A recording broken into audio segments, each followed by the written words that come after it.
Hey everybody, welcome to No Bones About Wrestling. I'm your host Asa, and I'm here as always with Kay Fabulous. Hey. And this is This Week in AEW. And we're going to get right to it with some match results. What do you say about that, Kay? Sounds good. This is a big week. It's a big Grand Slam week. Big week for AEW, yeah. Took out I say took out, they were in the Arthur Ashe Center. Uh-huh. Big tennis center, so ton of seats in there. So they took it out? No, I was... Okay, go ahead. I didn't mean to say that. Okay, it was a big arena. So, Dynamite, night one of the Grand Slam, September 20th. New Japan strong openweight champion Eddie Kingston pinned Ring of Honor World Champion Claudio Castagnoli to hold both belts now. Eddie Kingston does. He is the New Japan strong openweight champion and the Ring of Honor World Champion. So pretty cool for Eddie Kingston. Has been on quite a roll here lately. Also, Chris Jericho pinned Sammy Guevara. Rey Fenix pinned AEW International Champion Jon Moxley to win the title. As a surprise. AEW Women's World Champion Saraya pinned Toni Storm to keep her title. And in the main event, the AEW World Champion MJF beat Samoa Joe by technical submission, meaning he knocked him out with a sleeper hold. That was a pretty good show. Mm-hmm. And then there was Rampage Grand Slam. Same night, it was taped and broadcast on Friday. Sting and Darby Allin beat Christian and Luchasaurus in tag team action. In a six-person tag match, FTW champion Hook teamed with TBS champion Chris Statlander and Orange Cassidy, and they beat Angelo Parker, Anna Jay, and Matt Menard. For a shot at the Ring of Honor tag team titles at Wrestle Dream, the Righteous beat out Best Friends, The Kingdom, and the Hardy Brothers. The Righteous, big win for them. Julia Hart beat Sky Blue by submission, continuing her winning streak. Mike Santana pinned Boulder. And in the main event, Adam Page and the Young Bucks, the Elite, beat the Mogul Embassy. That's the team of Brian Cage, Bishop Kaun, and Toa Leona to win the Ring of Honor six-man tag team titles. Big win there for Page and the Young Bucks. And we had AEW Collision, of course, September 22nd. Christian beat AEW TNT champion Luchasaurus and Darby Allin in a triple threat match to become the AEW TNT champion. In tag team action, Rob Van Dam teamed with FTW champion Hook as they beat Daddy Magic and Cool Hand Ange. Julia Hart continued her winning streak, beating Kiera Hogan. Switchblade Jay White pinned Andrade El Idolo. AEW World Tag Team Champions FDR successfully defended their titles against the Workhorsemen. And in great main event, Bryan Danielson beat Ricky Starks in a Texas death match. Oh, you didn't tell us your match of the night. Right, so let me go back and tell you the match of the night. So, Dynamite Grand Slam, night one. Match of the night. I gotta go with MJF and Samoa Joe for that one. Mm-hmm. For Rampage Grand Slam,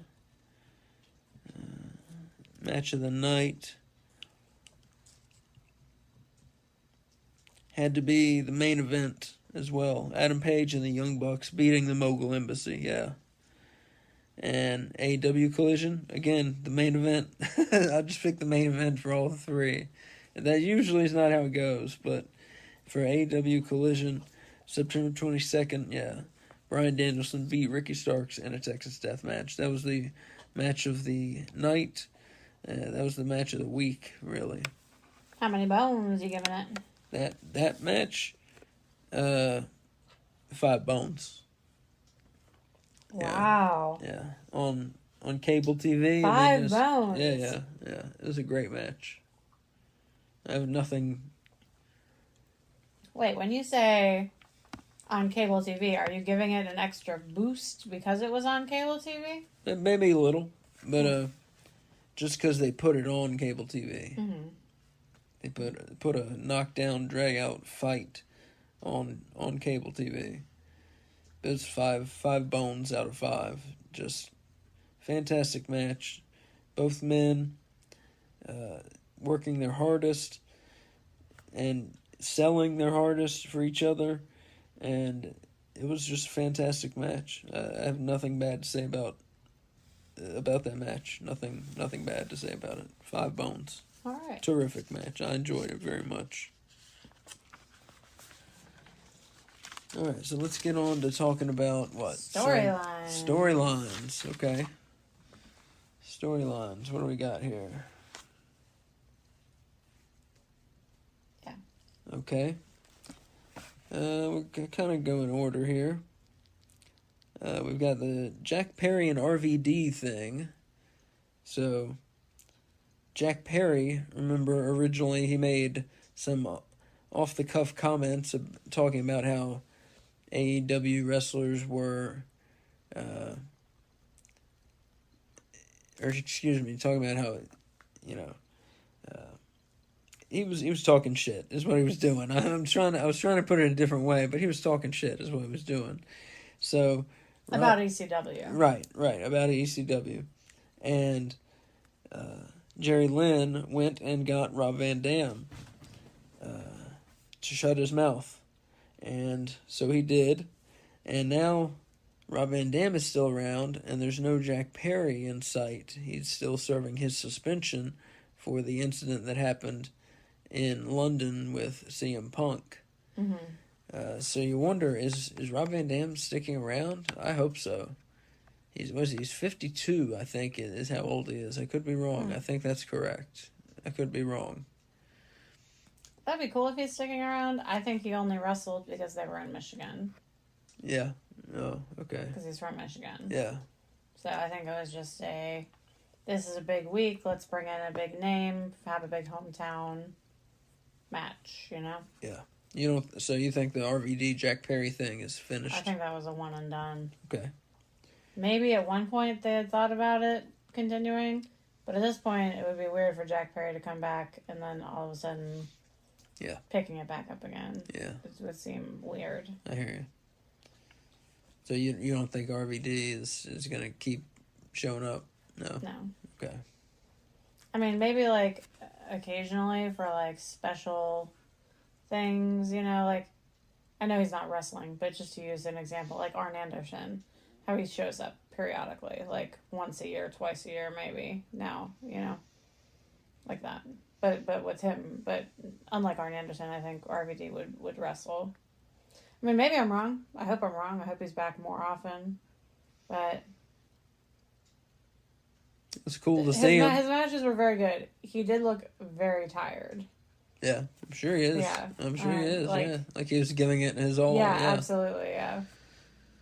Like it didn't look effortless like it used to for him. He used to be the Michael Jordan of wrestling in that fly around. He was the best and flew around and it looked effortless. Yeah.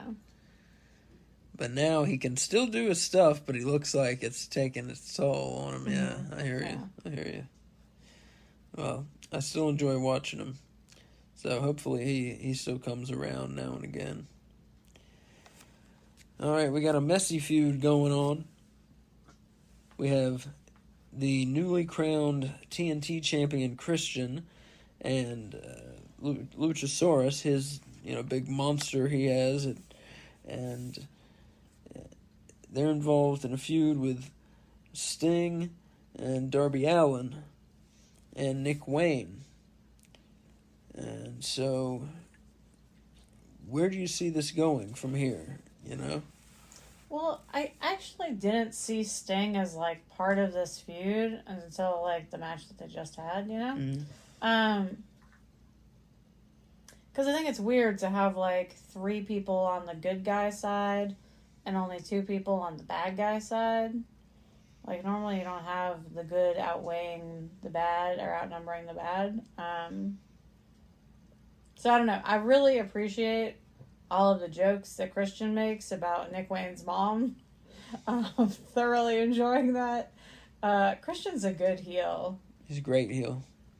I'm going to still not like him, but I do enjoy him as a heel. He's great. Yeah. He's definitely easy to hate. That's for sure.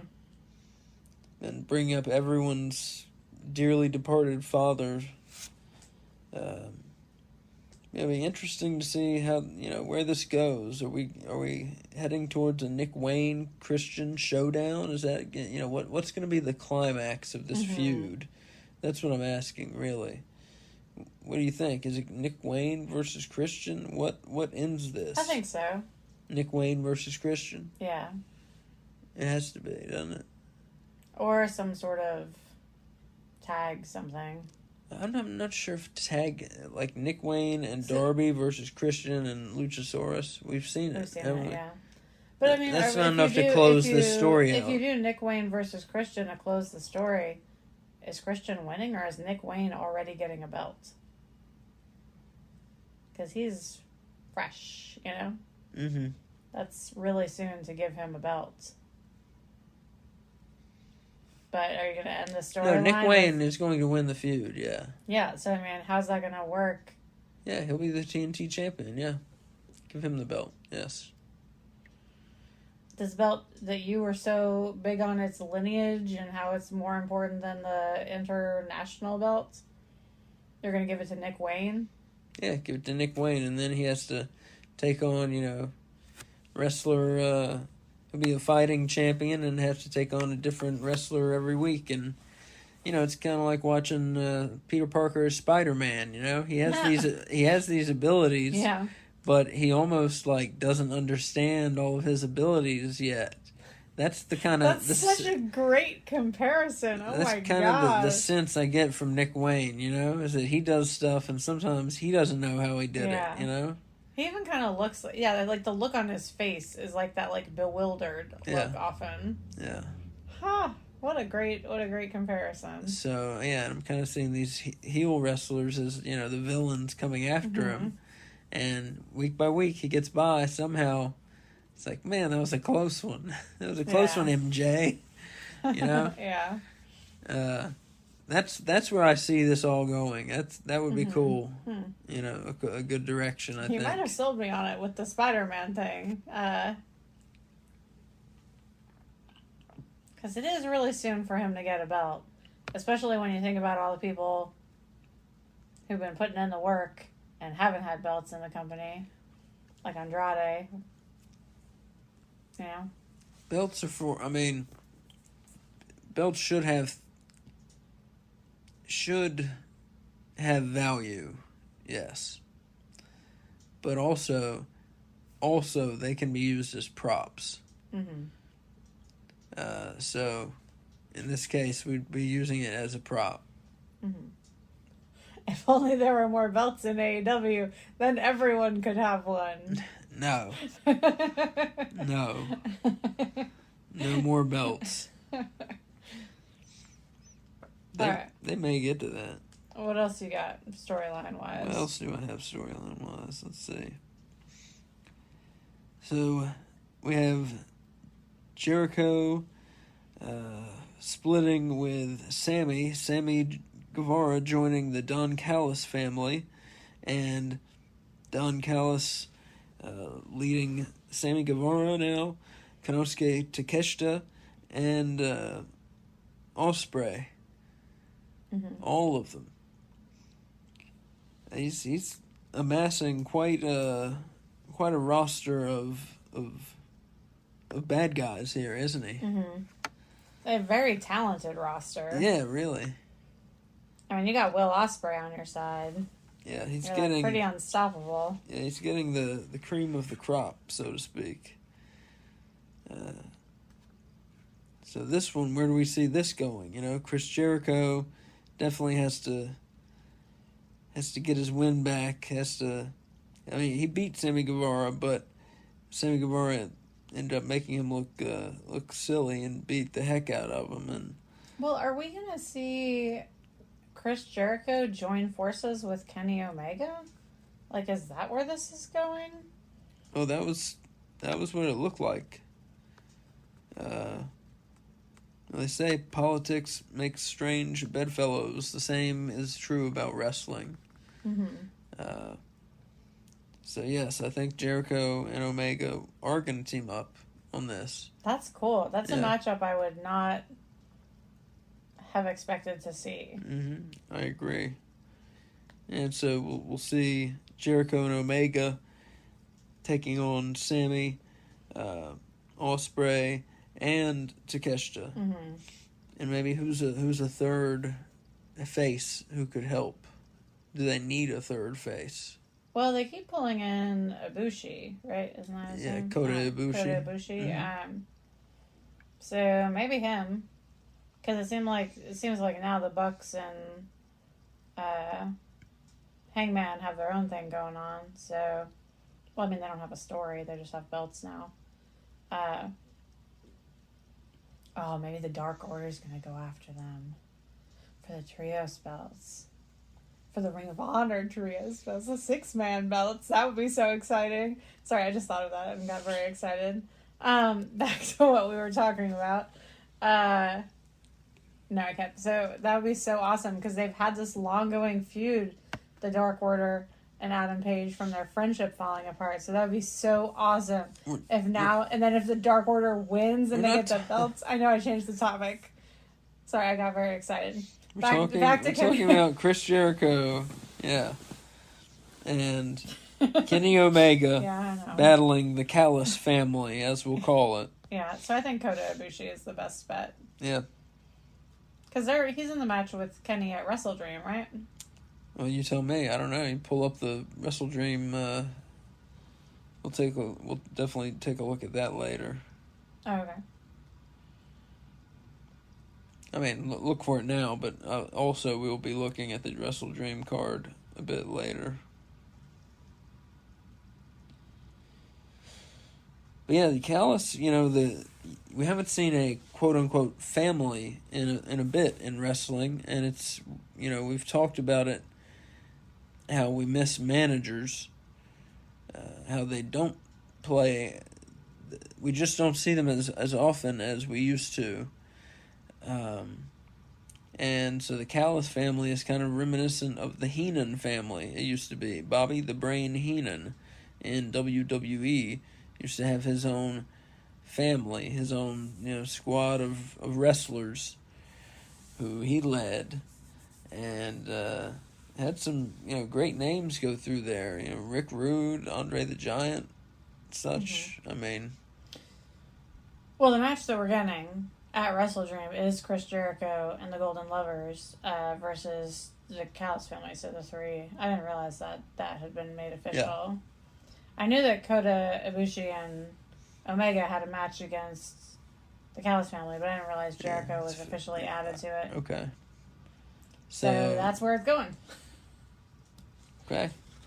Mystery solved. Mystery solved, so that should be a good one. So Julia Hart, let's talk about her. Julia Hart getting a push. She got wins on Rampage. Who did she beat on Rampage? She beat Sky Blue, and on Collision she beat Kiera Hogan. Mm-hmm. And she's looking improved. She's still not what I would call, a good wrestler. Mm-hmm. But she's improving. She's fighting a style that hides her weaknesses. Her weaknesses, thank you. Her weakness as well. So that's cool. Whoever's putting together her matches is helping her out, is doing her favors. That's nice of them. But yeah, what do you think about this undefeated streak she's on? I think it's 25. Ugh, that's how I feel about that. 25, 26 wins this year, something like that. Where's it headed? Ugh. I don't even care. I hope it's not headed to her. If she beats Chris Statlander, yeah, I'm going to reach through the TV and punch her. No, not really. Obviously. But, yeah, I don't get it. She's a good character. She's a good manager. I think that you can let her shine in many ways in that role. Mm-hmm. And then have her continue to work on her in-ring skills and then bring her up in an undefeated streak. Like, it just makes it seem... I mean, I know wrestling is predetermined, but it makes it seem so fake. Oh, yeah, I know. I agree. And I don't care. When you have people out there who are not skilled at it, mm-hmm. it makes it all seem very fake. Yeah. I agree. And that's how I feel. And even these two matches that you mentioned this week against Sky Blue and Kiera Hogan, like, yes, Julia Hart has improved, but it was still, like, very obvious I was watching a fake fight.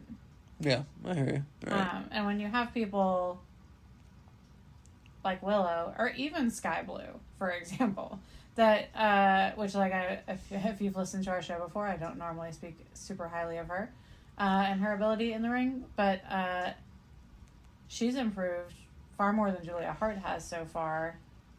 And I feel like if you're giving people opportunities on a pay-per-view, why not put better talent on there? And I'm not saying, like, she needs to stop wrestling or she needs to not be on television. I'm just saying she needs to improve before she's on something I'm going to pay money to see. You know? Yeah. And no, I that's agree. to be like, that's the only women's match so far. So the only women's match we're getting for Wrestle Dream is Julia Hart versus Chris Statlander. Whose dream is that? Yeah, that sucks. That's official? Yeah, it's official. Oh, okay. Yeah, that sucks. So let me take a left turn here for a second. So what happened to Willow Nightingale? I think she got injured, or I don't think so. I think she's sick. I think it was a medical She did a thing. run-in on one of these shows this week. She did a run-in to help someone. Yeah, you can do a run-in and not be medically cleared to yeah, wrestle. but that's not what I mean. Where is she? Why hasn't she gotten a push? Like, remember, she won the Owen Hart Cup, and she was the New Japan Strong Women's Champion. Well, she was supposed to have a match against Julia Hart, and it got canceled and changed to Kiera Hogan. Like, that match was originally supposed to be Willow, but she wasn't medically cleared to wrestle, is what I remember hearing. I think maybe Wolf told me that. So why don't we see... Why aren't we seeing Chris Statlander versus Willow? Willow, yeah. What a excellent question. That's what I'm getting at, yeah. Yeah, well, I think maybe if Willow had been medically cleared or was able to wrestle on, what day was that? Friday, when was that? That was Saturday. Saturday, maybe. If she'd been medically cleared to wrestle, then maybe she would have won the match and she'd be having the Wrestle Dream match. I don't know. That's a great question. I would 100 million times rather see Willow Nightingale versus Chris Statlander. Because one, I think there would be a chance that she would get the belt. And two, the match quality would be vastly superior.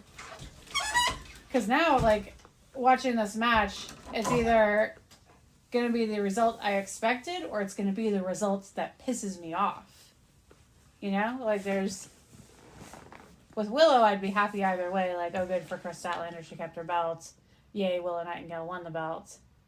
With Julia Hart, if she wins that belt, I'm going to be so mad. I'm going to be so mad. Yeah, talk about not undeserving. Yeah. I could just picture her holding it up. She seems like she's not strong enough to lift the belt up. That's mean. That's it. I'm just being honest. Appearances and, Yeah. you know, I'm the one who's supposed to be entertained and who's supposed to approve of these people. They're on my TV, you know. Yeah. I'm just giving my 2 cents. She doesn't seem very athletic to me, not one bit. She seems like the gal who would sit on the side during PE class in school. She doesn't seem like the athlete who's winning a fucking belt. Yeah. Now, if she were using some sort of black magic, okay, now we're talking. Now we got something going. But she's not. Yeah, you need but she's not. You need her to start. Well, she's got her mist. She mists people. Yeah. Yeah. That's cool. But That also doesn't involve wrestling at all, really. Right. Yeah. Yeah, that'd be cool if she started doing some sort of magic or something. Yeah. Or like not even, I guess, like black magic, like. Yeah. Because, I mean, really, they were presented as, like, a group of Satanists, you know? Basically. And... Like dark, so, yeah. death, dark metal Satanists. Yeah. Which is fantastic. And so, like, let's see it, you know? Like, they started going in that direction, and then they took a quick, like, left turn out of nowhere, you know? I wish that had continued. What else you got for storylines? Well, that's how we're ending the Julia Hart thing? Yeah, how do you want to end it? Well, what if she's going to use... Now we're talking about black magic. If she's going to use black magic, how do we incorporate that in the show? I know, this is a terrible idea, but the image in mind was just very funny. Yeah. Like the Darth Vader, like... force choke. Yeah. I think that would be a entertaining option. A force choke on the opponent? Force choke on the opponent, yeah. Okay.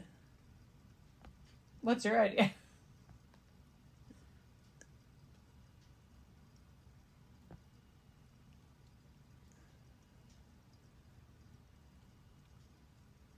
Alternatively, I'm going to interrupt you before you can talk. Yeah.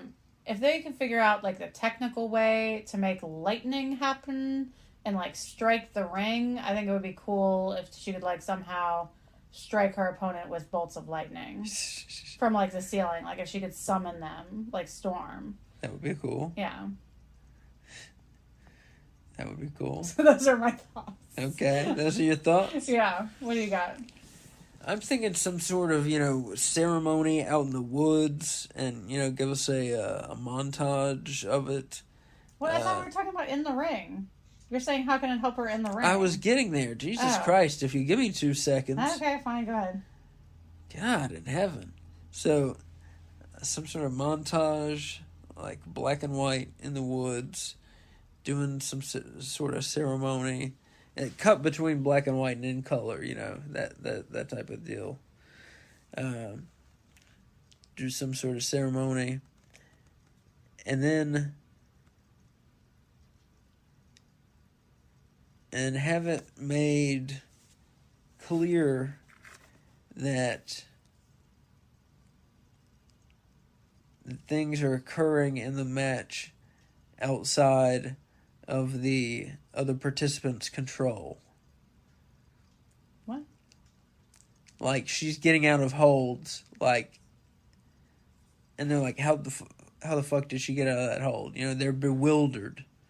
They play it really big, play it up really big. How did she get out of that hold? I had her, I had her. Dead to rights, I had her. So you could have it where she's done some sort of luck spell where she has good luck and she just slips right out of holds, and that's how she got out of the hold. Or, we have it where a wrestler she gets up on the apron and the wrestler just comes right over to her and he's enchanted by her. And then he gets rolled up. He gets rolled up for 3 because she's put on some love spell. I know this sounds silly. You're giving me a look like it sounds silly, but I think awful. I think if you do it the right way, it could be pretty cool. My ideas were better.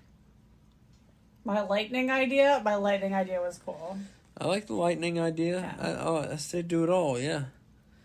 So we're gonna make Julia Hart the most powerful character in the company. Is that what we're doing? Yeah, like the Undertaker. Okay. Cool. Summon the power of the lightning. I'm cool with that. Let's do it. Yeah. Yeah. Okay. So that's where we're gonna leave it. All right. What else have we got here? Oh, okay. So yeah, one thing I wanted to talk about, kind of a storyline, on the Grand Slam show, the Wednesday, the Dynamite show. International champion Jon Moxley lost his belt to Rey Fenix. So, great for Rey. That's who I was cheering for. Great for him. I'm not trying to take anything away from him, but supposedly, this is the story that I've heard. Moxley was not supposed to drop the belt. Supposedly, he was supposed to win it. But because of the concussion that he had suffered early on in the match, he felt that he knew he would need a little time off, and he let Rey cover him at one point and told Rick Knox, the referee, he said to count, and he counted only to 2 and then stopped because he knew that wasn't the finish of the match. And then Moxley yells, "Fuck you!" at Rick Knox. And then they do it again. Phoenix drops him with another pile driver, And then they count. And he does it 1, 2, 3 count after getting yelled at with the "fuck you." So that seems to be what happened there. Mm-hmm. But yeah, best wishes obviously go out to Jon Moxley as he recovers from what the doctors say was a mild concussion. Don't get mad at me. I'm not a doctor. I'm just telling you what the doctor said. It was a mild concussion, is what they said. Didn't look mild. Did not seem mild. Yeah. He looked like he was fucked up to me. Mm-hmm. It looked like he got pretty fucked up to me. But they say mild, so... That's good. I hope they're right. I hope they're right also. Well, too, if you get hit in the head, it's disorienting, and so I'm sure even with a mild concussion, it could affect the rest of your body, Yeah. Because it seemed it makes sense now that hearing that story, he wanted to get pinned, because it looked like he physically couldn't lift himself up to kick out, but if he was trying to have the count go to 3 that first time, that explains why he didn't move, Right. It wasn't that he couldn't move, it was that he was trying to end the match, Right. So that's apparently what happened there. It was scary. It was scary, though. What it appeared to viewers, what it appeared to us is that he took a pile driver, his head hit the mat, and then he couldn't move. Yeah. That's the way it appeared to us. But what really happened is the pile driver was just a coincidence. Mm-hmm. That the pile drivers were fine, seemingly. Mm-hmm. It was just a coincidence that it even took them, and he got the concussion earlier on in the match. Mm-hmm.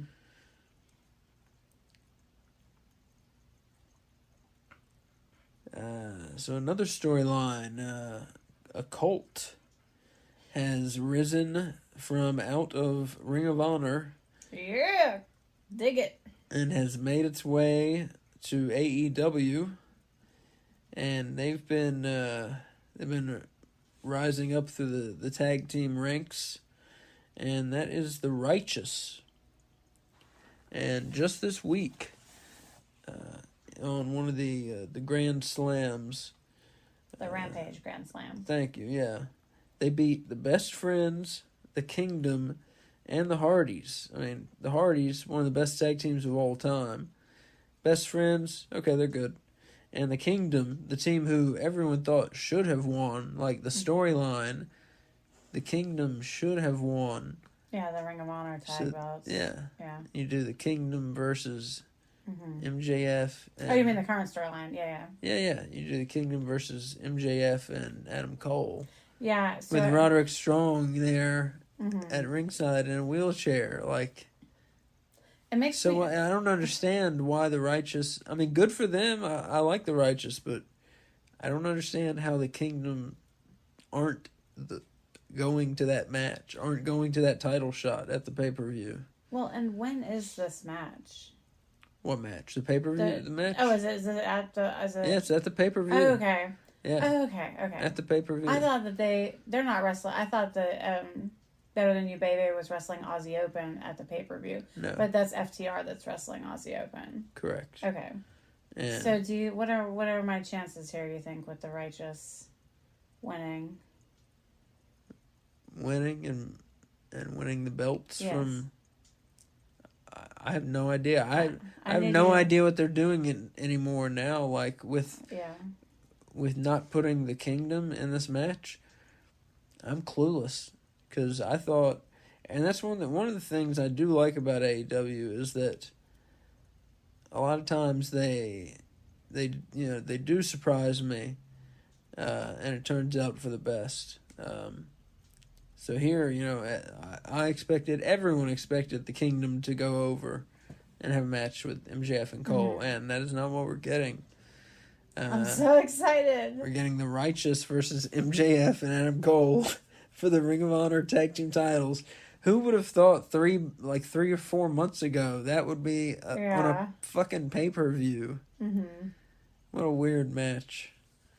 But yeah, well, the Kingdom will most definitely be around the ringside of that match. I can bet you. Yeah. And I bet you they'll have a certain next strong individual with them. Mm-hmm. If he's out of the hospital. If he's out of the hospital. God willing. Roderick Strong. Yeah. Next strong. Yeah.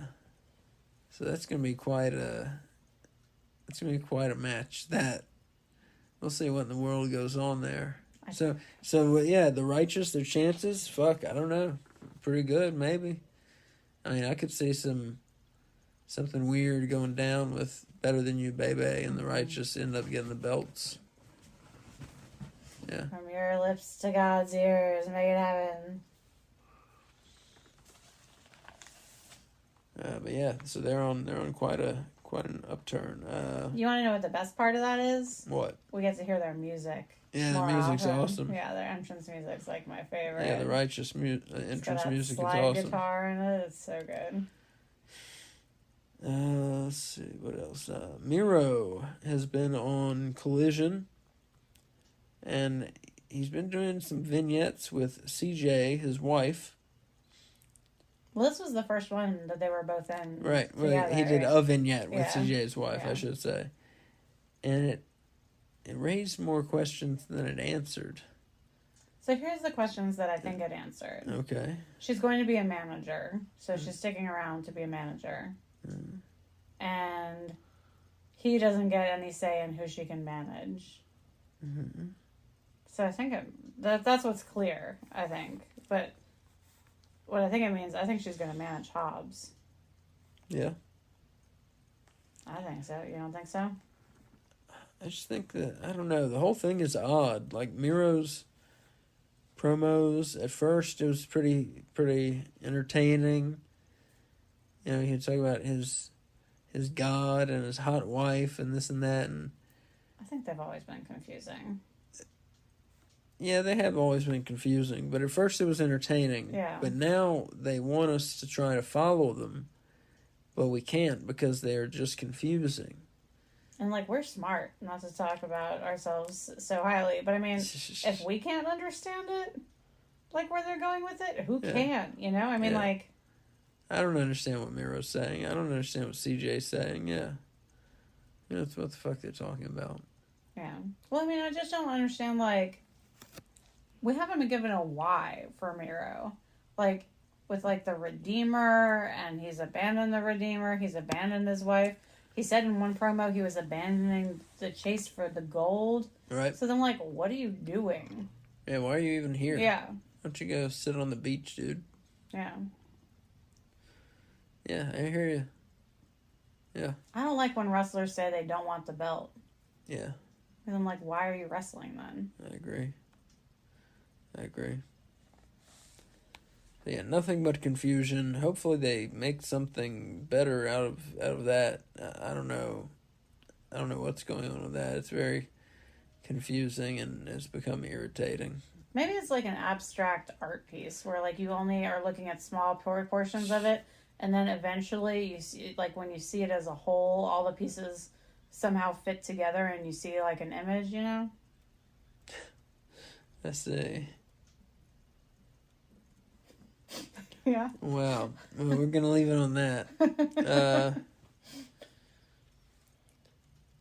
Up next, Santana and Ortiz are back, both of them, and they are both beefing with each other, meaning they're mad at each other. And Mike Santana got his first name, apparently. He won't talk to Ortiz, and Ortiz has been trying to talk it out with him, and Santana won't.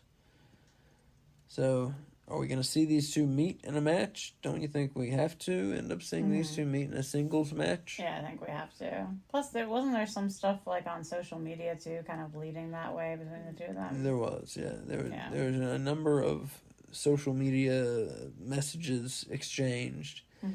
That made it clear they wanted to fight each other. I love when wrestling incorporates social media into their storylines. Yeah, and I think it was me too. I think it was a work. Yeah, me too. But yeah, no, I like it too. It's like breaking the fourth wall, but not really, you know? Yeah, exactly. It makes something that we know is not real seem so much more real. That's a good way to put it. Yeah, that's a good way to put it. So, I think sooner rather than later, we're going to see Santana and Ortiz fight. And now, on to the news. Do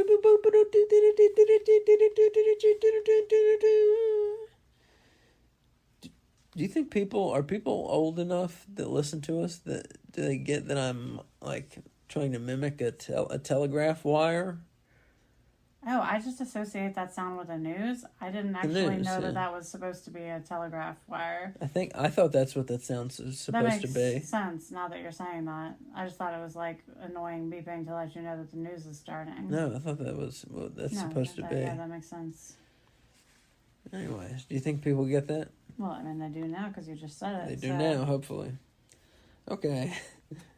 I'm going to keep doing it, so hopefully they get it.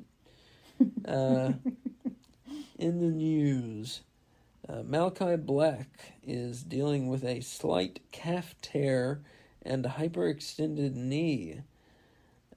But he has said that we will see him sooner rather than later, so that's good news. He basically got on social media and was like, my back is fine. Stop talking about my back. There's nothing wrong with my back. You guys make it sound like I'm like ready to retire because I'm so broken, and that couldn't be farther from the truth. Yeah, the internet people will take off with an injury and just make whatever they will with it. Yeah. So yeah, hopefully he is back soon. Because it's one of my favorite parts of AEW. As of now, according to Tony Khan, the MJF and Adam Cole versus the Righteous match is still on for October 1st, but at the pay-per-view. But they will address Cole's status on Dynamite tonight as we're recording. Injury status, yeah. He injured himself when was it? He did a run-in. Yeah, at the end of a match. Was it when MJF and Joe, yeah. MJF beat Samoa Joe, and he did a run-in to celebrate. To celebrate, and looked like he sprained his ankle or something like that. Yeah. Which that can be that can hurt. A sprained ankle. Yeah, he was like hopping, like not putting his weight on it for the rest of the little segments. I've never had a severe sprain, but I've sprained my ankle and it's not fun. So who knows what they'll do if not. If he can't go on October 1st, who knows what they'll do. I guess they should just give the belts to the righteous. I don't know. Well, MJF gets to pick a partner of his choosing. He has no other friends, so there's a certain next strong individual. Yeah. Yeah. Oh my god, that'd be so funny. Who looked pretty good in the world title eliminator tournament. Yeah. Oh, next strong. I love it. So this Saturday, AEW Collision drew its best rating since July. So that's good news. A lot of people were fearful that the show was going to drop off the face of the earth because CM Punk left. But it hasn't, and it seems like it won't. Do you think RVD was part of the reason why? I do. Mm-hmm. Yeah, for sure. Yeah. But part of the reason why also is just, they put on good shows and the word gets out. Hey, you hear about this? And yeah. But I'm sure Rob Van Dam was part of that, yeah. No doubt. Eddie Kingston signs a 4-year deal with AEW and is done with the independents. So that's kind of important. For now, yeah. So what this was, is he's saying because of, he wants to stay healthy and ready and available for AEW, or for Ring of Honor specifically, and New Japan, he's canceling his indie dates so that he can focus on defending his 2 titles. Right. And once those commitments are no longer taking precedent, or priority, I should say, he'll go back to the indies some. Okay. Let's see. So AEW this is a big one. AEW is reportedly expanding its pay-per-view schedule and moving to Max in 2024. That has not been confirmed, correct, by Tony Khan? That has not been confirmed, no. It's been reported here, there, and everywhere. This was from Forbes. Yeah, Forbes, okay. But it's not been confirmed by anyone from AEW. But yeah, it seems like they're going to have, a library of all the shows on there, of all the Dynamites going back to whenever, 2019. Oh, that's awesome. Seems like that's what they'll do. And they'll have all of these pay-per-views will be on the service, kind of like how WWE does it now with Peacock. So I can watch that All-In Will Ospreay and Kenny Omega match as many times. I mean, which one was that? That was Forbidden Door 2, Forbidden Door 2, Will Ospreay and Kenny Omega match as many times as I want. Yeah. That's Sounds an awesome good. match. Yeah. Yeah, correct. As many times as you want. So what do you think about this? 12 pay-per-views a year? Well, the article said more pay-per-views. It did not say definitely 12. It said 8 to 12 was likely. And I'm okay with it because I feel like it's not... All they need to do is just take the big shows that they do already on television and just move those to pay-per-views. So, not really Battle of the Belts. Or if they do Battle of the Belts, they need to make it so it's not boring and the matches aren't lame.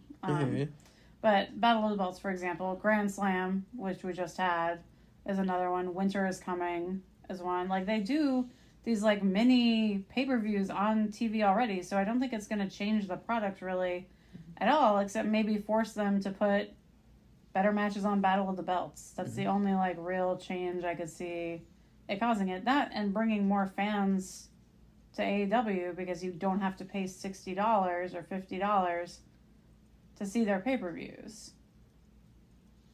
Mm-hmm. So I think it's going to do nothing but good things. I agree for the most part. I'm alone in what I'm about to say. I'm sure of it. But I miss the days when there were just like 5 or 6 pay-per-views a year, and they were really special, so feuds really built up to them. You had like a 2-month build up to a pay-per-view. It wasn't just, pay-per-view's over, start the next build-up. On Monday, start the next build-up for the challenger for the next pay-per-view. But even if AEW does 12 pay-per-views a year, it's not going to be like that, because even when they have 2 months between pay-per-views, which they currently do, they don't start building their pay-per-view usually until like a week and a half before the pay-per-view. Yeah. So it's not like that's going to be a problem, because one of the complaints people have about AEW is there's no build to their pay-per-views. So why not put the pay-per-views closer together, since you don't have to worry about the build anyway? Yeah. Well, but like I said, I know I'm alone in that. They're going to end up going to 12 pay-per-views and never going back, and that's just the way it is. So, but yeah, looks like they're going to have a huge deal with Max, and something should be announced fairly soon, probably in the next week or so, from everything I've read. But they'll still keep their television shows on TV, though. Yes. This is just for their catalog and for pay-per-views. Correct. Are they going to call them PLEs? I don't know. I don't like that. You don't like PLE? No. You like PPV? Yeah. Why is that? Because it's been pay-per-view my whole life. Yeah. The times they are changing, Kay. Yeah. Yep. And is that it for the news? That's all I have for the news. All right, then that takes us to our rankings. The rankings. Our top 5. The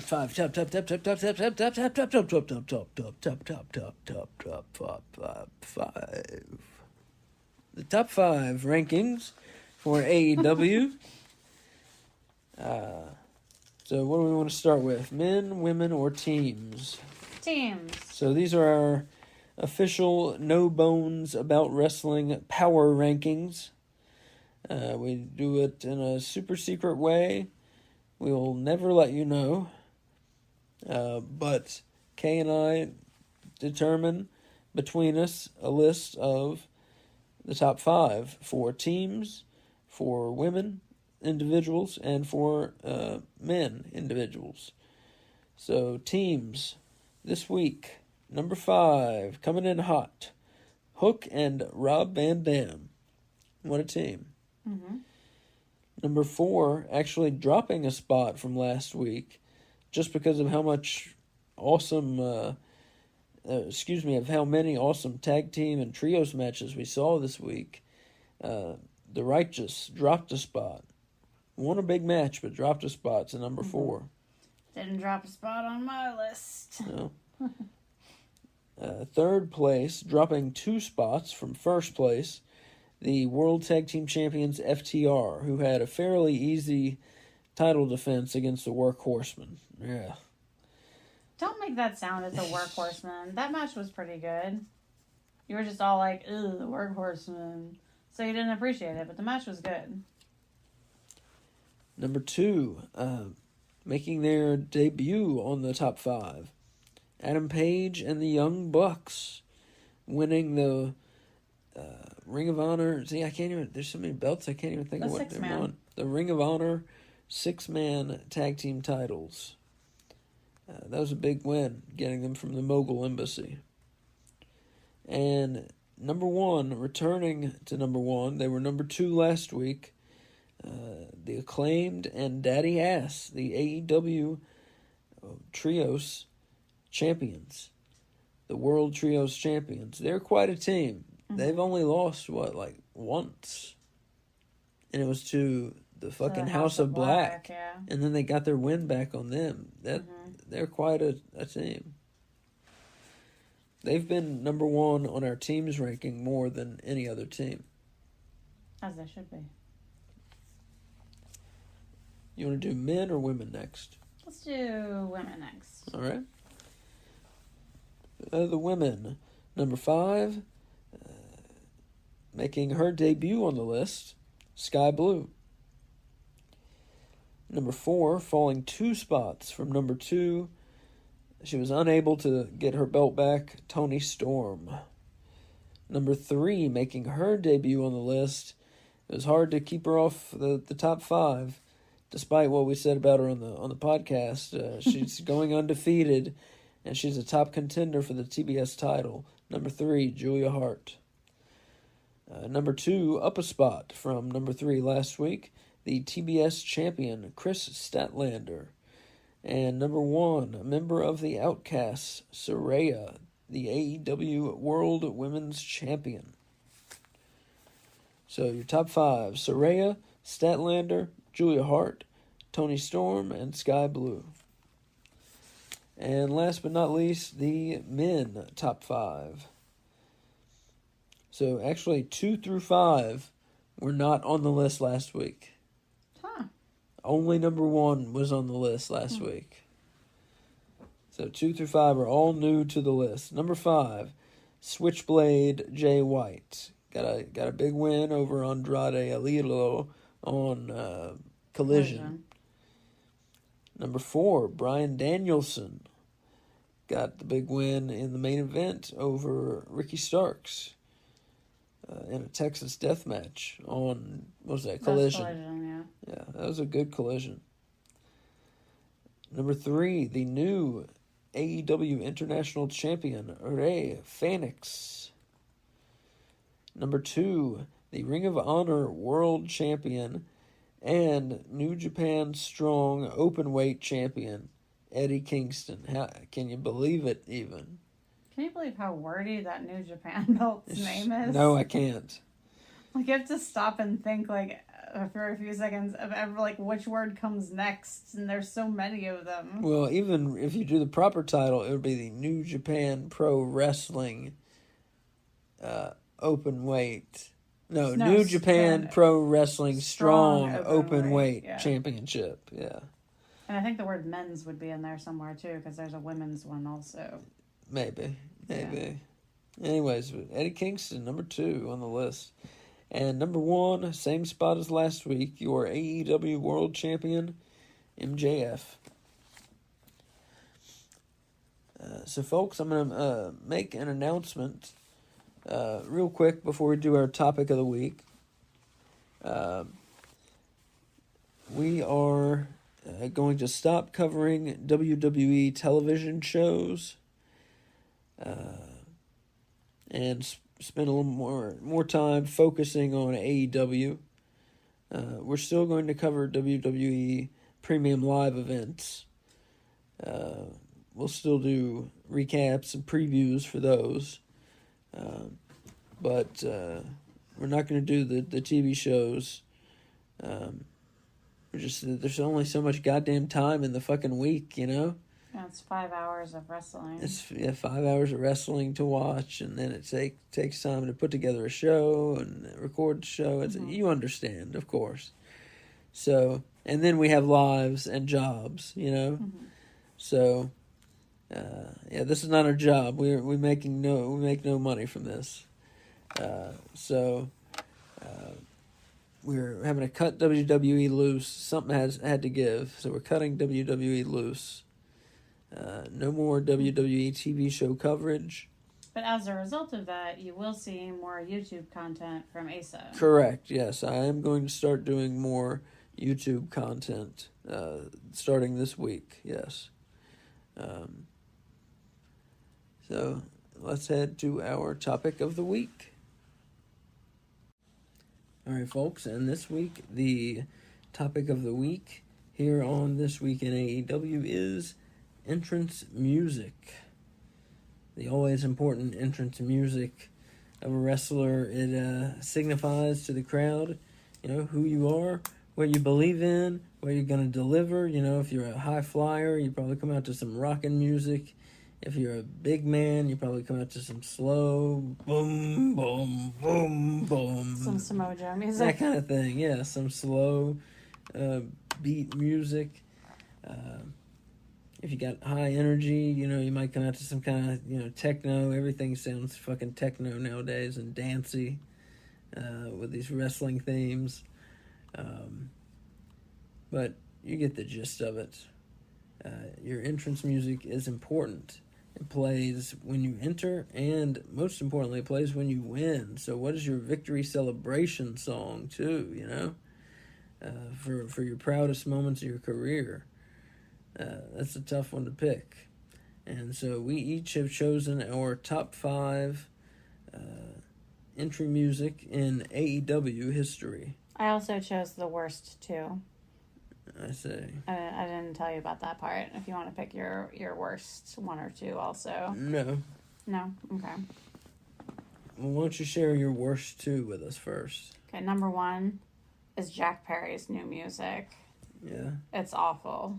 I mean, it's a good song. It's Beethoven. I like Beethoven. Oh, it just doesn't fit him. It doesn't fit anything. It doesn't fit him. It doesn't fit wrestling. Yeah, it's a Beethoven symphony. It is like someone pulled the emergency brake on the show.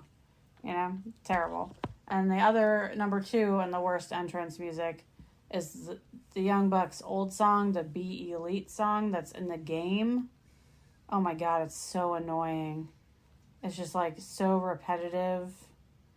Oh, I hate it. Okay. On to the positives. And the positives, the top entrance music in AEW. Why don't you go first, Kay? Do you want me to just tell you my 5th choice and work my way up? Yeah, 5. Okay, so you want me to say 5 right now.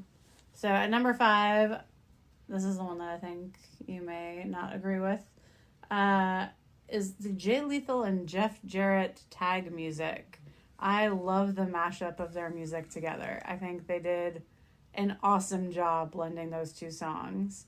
And I love that driving siren-y guitar sound on Jeff Jarrett's. Yeah. I think it's very, very good, yeah. All right. What's your number 5? My number 5 is the Elite Carry On Wayward Son by Boston. It's a classic song. They've got all these, moves that they do choreographed to it. They're ridiculous. It's a beautiful song. And just fucking rock and roll by Boston. Getting the fans amped to see Kenny Omega and the Young Bucks kick some ass. It's generally who it's played for is Kenny Omega and the Young Bucks together. But yeah, just and getting the fans excited for when Kenny Omega and the Young Bucks have just kicked some ass. Mm-hmm. Yeah, what better excitement? What better music to go with excitement than Boston? Yeah. So yeah, number 5. Speaking of getting the fans excited, my number 4 pick is Judas by Fozzy for Jericho. That's a good one. That's a good one. I didn't even think of that. That's what I think of when I think of AEW entrance music. That's the first thing that comes to mind for me. But it's my number 4. Well, it's not my favorite. Wow. I didn't even think of that. My number 4, CM Punk, Cult of Personality by Living Colour. I didn't even think of that because to me he's not in AEW anymore. So hard rocking, driving song. It has political lyrics, and he puts his political beliefs out there. Even on the show, we saw him wear shirts that say, support trans kids and whatever else, support gay rights and this and that. And, yeah, Cult of Personality. And CM Punk is all about breaking down authority, fighting authority.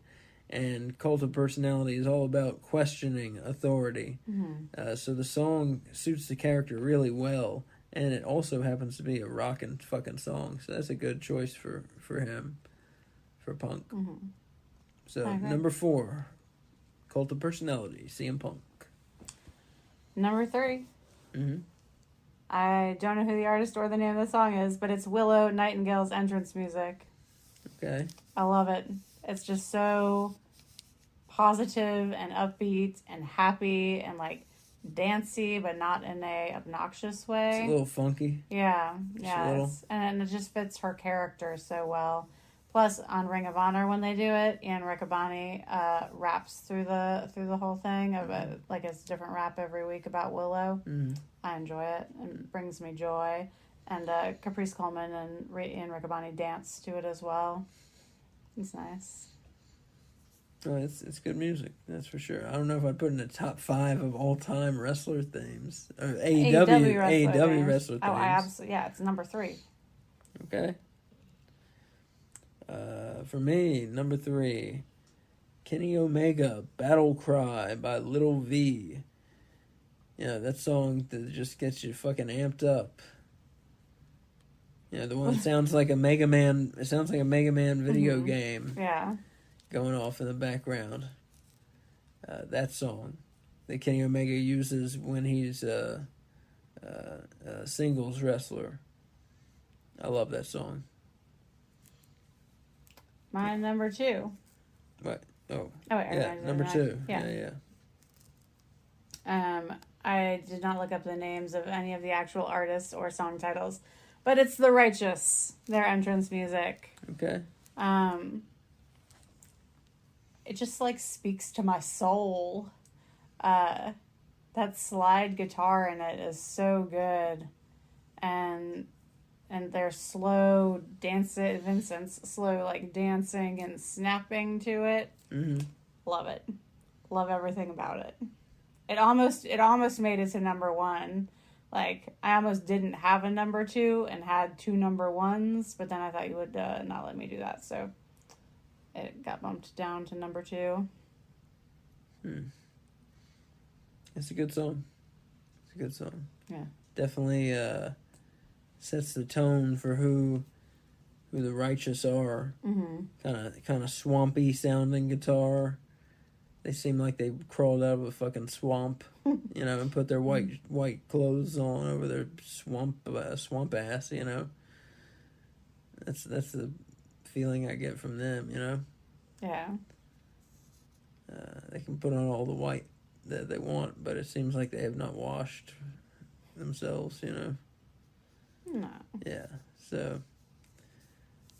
But yeah, that's the way that song sounds. Dirty. So for me, number 2, Bryan Danielson, The Final Countdown by Europe. That is a fucking epic song. Who can, man, what's more epic than The Final Countdown? Not much. That'll get you revved up for a fight. It's like the final countdown, the time is here, we're doing this, let's start the match, let's go. Just a great song. I'm not sure what that song's really about. I'd like to look into it and find out. I always assumed it's about, like nuclear war. Mm-hmm. That's what I assumed. I think it's about nuclear war, anti-nuclear war. But who knows what it's truly about. What's your? Oh, this is your number 1. My number 1. You could probably guess what it is, but I'm going to go ahead and tell you. And I looked up the name, so I actually know the name of a song. It is called Dark Side of TR, and it is the FTR theme. I love it. It just is so, like, late 80s, like mid to late 80s. It just is that sweet spot, and it just fits their style of wrestling so well. And I love the video, like the fonts and stuff that they use with it. It's just perfect. Yeah. It is my favorite part of FTR, and I really like FTR as a wrestling team, so that says a lot that their music is my favorite part of them. Mm-hmm. No, it's a great theme. Suits them well. And I tell you, that theme, to me, what's it called again?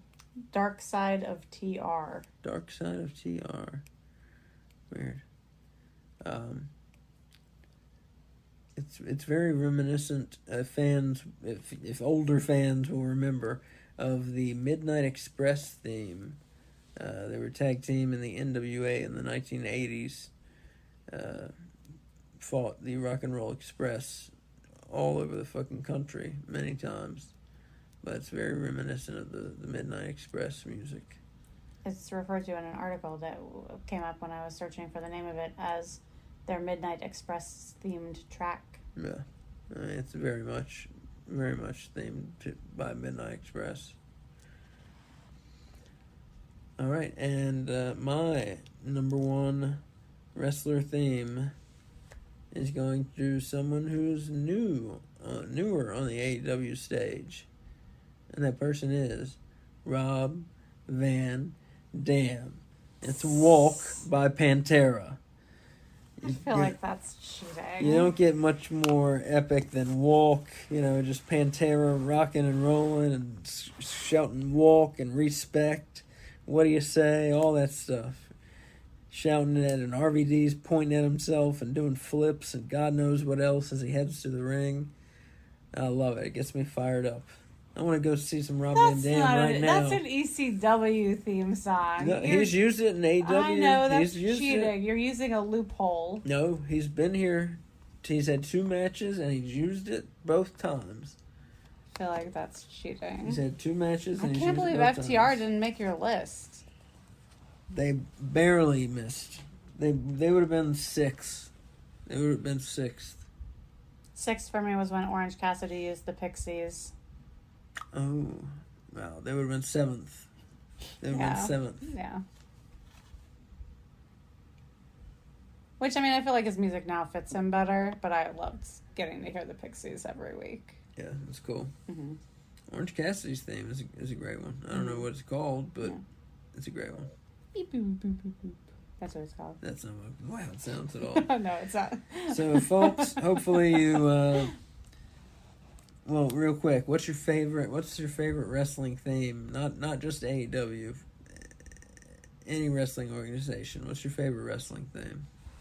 Can I ask a question before I answer that? Okay. Do you mean which one I think is the best, or the What's one that I enjoy listening to? What makes most? you want to get up and clap? It is FTR's music. Yeah? It is my all-time favorite wrestling entrance song. Yes. Wow. Wow. Weird.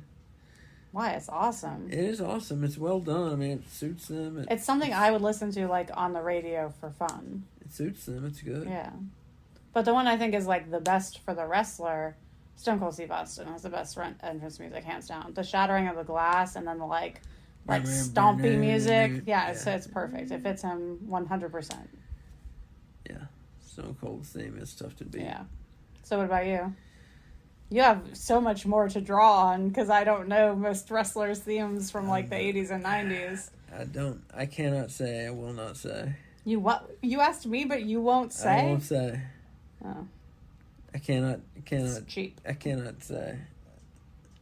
Every time the one comes in my head, another one comes in. It's like, but this. I can't. What about 2? Can you pick 2?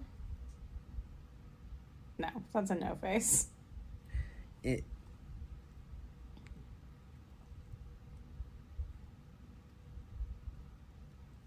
So if we're going by the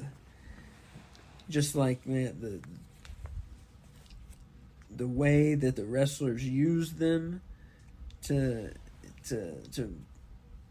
show their character, I would go with Walk by Rob Van Dam, and then maybe Enter Sandman for the Sandman in ECW. He would just walk to the ring and chug beers and smash the cans on his head while Metallica played with his kendo stick, and it got you ready to see some wrestling, ECW sounds scary. ECW is the shit. ECW is the shit. Yeah, we gotta watch more ECW. Yeah. All right, folks. Well, hopefully you enjoyed the show. So this is our only weekly show now. Mm-hmm. This week in AEW, it will be on Tuesdays. We had something come up yesterday, but yeah, it'll be on Tuesdays, and we'll usually come out in the evening time. So when can they hear from us next? Because we have a show before Well, next you Tuesday. can hear from us next. Probably going to be Thursday. We'll do a AEW Wrestle Dream preview show. I would say Thursday. Preview and prediction show. Yeah, look for that Thursday. It'll be on our wherever you get podcasts. It'll be there. Also, while you're there listening, please rate us 5 bones, 5 stars. 5 pumpkins, whatever they'll let you rate us, please. And hit that subscribe button so that you don't miss any new content we have coming out. Yep, and check out our YouTube channel, No Bones About Wrestling YouTube channel. We have some of our podcasts on there.